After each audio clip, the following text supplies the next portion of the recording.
Hello everyone, how are you doing? This is MD Tech here with another quick tutorial.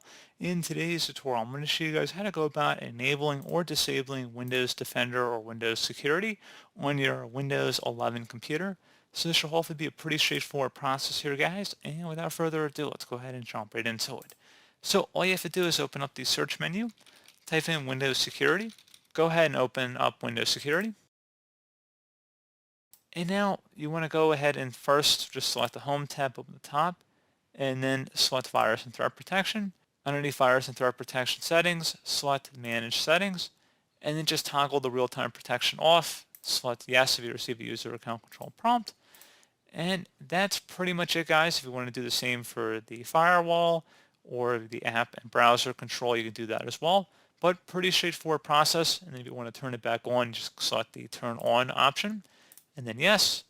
And there you go, guys. Might just take a moment to turn on. It's just asking us to set up OneDrive here, so that's really not applicable for this tutorial anyway.